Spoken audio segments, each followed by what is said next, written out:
All right, so we're here at the world premiere of Scooby-Doo and Batman. Big deal. Brave and the Bold. And you are portraying Aquaman in this film, correct? Yes. So, can you tell us a little bit about the plot and how your character factors in? You know, any Batman Brave and the Bold episode without Aquaman. I don't know what you're doing. I don't know what you're doing. It's just not worth it. It's just not worth it. No, I'm kidding. That's totally not true. He's up to helping Batman. You know, he's up to doing that. But it's more basically. I don't even know what I'm supposed to tell you because it's just. But it's great because Batman starts working with the Mystery Incorporated. Right. And so, Aquaman kind of wants to work with them too. So, because I think he's a fan of Scooby-Doo.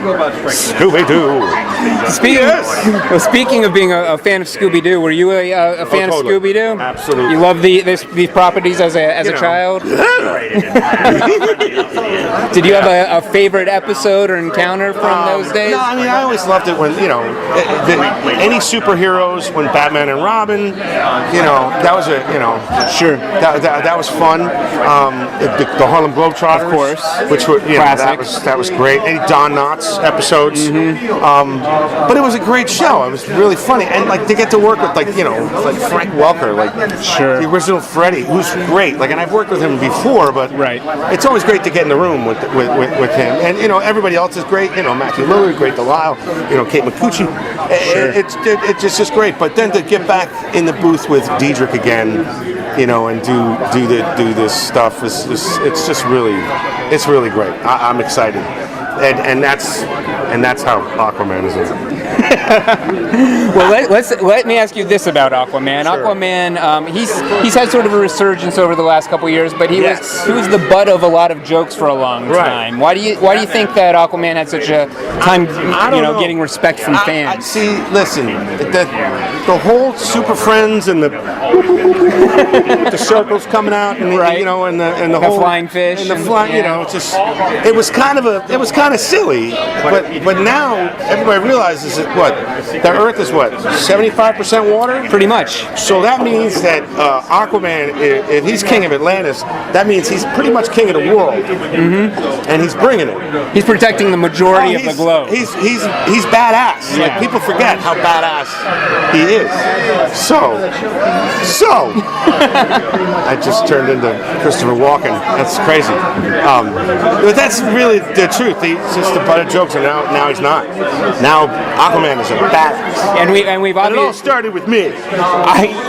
You clearly had a part in it. Yeah. And we have seen now even they've gone even more so with the cinematic version. We have version is, I can't wait. He's like a Son of Anarchy rebranded. It's badass. It's totally badass. Did you ever imagine that you'd be sharing a character with Jason Momoa at one point? No.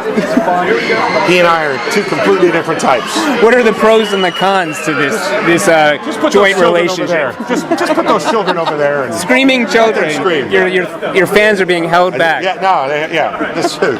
I'm big with the 4 to 6 year olds screaming that have to go to the bathroom in the corner. Anyway, what was your question? I'm so sorry. I would just say, what are the pros and cons of sharing this joint relationship with Jason Momoa? You guys have time with Aquaman each on a separate schedule. I think that's a silly question. There's nothing I have benefited from Jason Momoa, nor he from me. We're completely. The only thing we have in common is Aquaman himself. But if you put the two Aquaman, I'm afraid of his Aquaman. You're afraid of? Well, that's reasonable, I guess. He'd be like, okay, that Aquaman he'd sing me a song, There's no secret Aquaman society or anything like that? No. Yeah, I wish. But no, it's all right. It's all good. So you've portrayed a vast variety of characters and a number of superheroes as well. Is there any superhero or other iconic character that you haven't got to portray that you would really like to take a stab at? I don't know. Everybody wants to take a shot at Batman. It's true. I'd love to get a shot at Batman, but I'm good, actually. I've been so lucky to do all the stuff that I've done. Like, I don't sit around and go, "Ooh, what's next? What am I going to do?" I don't care. Like, it's all good. Like, I've been so fortunate to play the Joker, play the Aquaman. Sure. I mean, I just been lucky, and so I'm good with that.